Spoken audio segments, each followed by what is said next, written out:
Mistake with the Alpha Chapter 111. Jalen's point of view. But then I wouldn't do that without having convincing and concrete evidence. I'm not going to kill an innocent woman because you want it. There was grumbling around. Hear me, I'm not saying you all are lying, but then as an alpha, even though I have the interest of the people at heart, I still want the details of what truly happened to know how to judge it. Saying this, I looked at Sam. There was relief in her heart. Then I walked back to my seat. Brock and I exchanged looks. His eyes were as plain as an empty book. I wish he could tell me what to do at this time. I know that even though I told the people that I was going to grant their wish, I don't think I have the heart to kill Sam. Now I remember my dream again. I must not lose this woman. If they think I would kill the woman I love so much. Victims who had witnessed the attack, come out and tell everyone while you accuse this woman.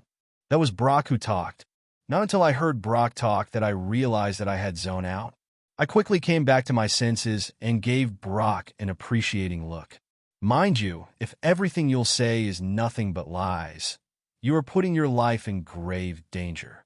Brock's voice was so serious that even if they want to lie before, this will scare them away. I balanced it to start hearing what they had to say against Sam. I had thought that Brock didn't want to help me, but him speaking now gave me a lot of relief. At least he is a higher superior and would help me tame these people without me looking back. One of the witnesses came out. He was really in pain. Looking at his heart, I know what he had to say. He wasn't going to lie. Alpha, I was with my mate when she appeared all of a sudden. We were so scared, and then we asked her what she wanted. She said that she hated this village. She hates everyone in the pack for being against her, and she's here for revenge. Her eyes were removing fire. We begged her to spare us, but she wouldn't listen. Then she chanted incantations. That was how my mate began to go down until she became like the dead. Alpha, please save my mate. I looked at him and sighed sadly.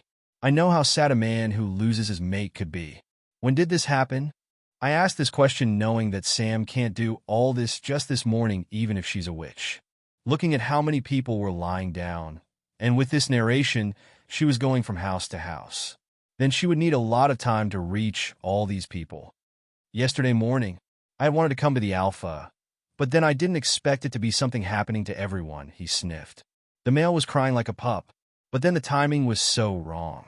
I then chuckled. I exchanged looks with both Alvin and Ethan, and I know they understood what my looks were for. Brock heard me chuckle and glared at me. What's funny in all that is happening? Brock's voice was fierce that showed he was angry. What he just said now really opposed something. They ain't corresponding at all, I replied. Which is? The victim standing was waiting for my reply, but I was talking with Brock. Sam and I left the pack to the human world yesterday morning, and we didn't return until late in the night.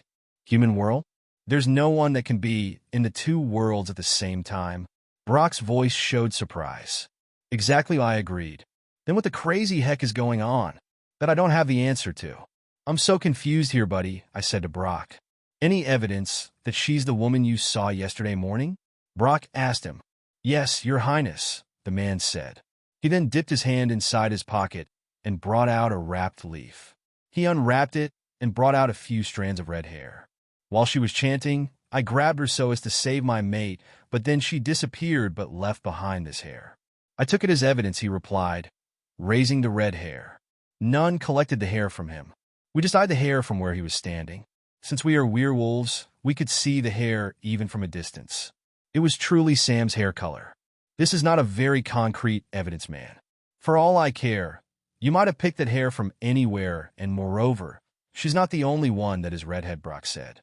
His voice was very plain, carrying no emotions. I was glad that he was doing this on my behalf. If it had been me, they would have thought I'm saying this because of sentiments. The man who was talking looked so sad. He opened his mouth like he wanted to say something, but then at the end, he didn't say anything anymore. He just went back to where he came from. This one evidence failed, and it gladdens my heart. Then another came. This new witness told his own similar story, but he had more concrete evidence.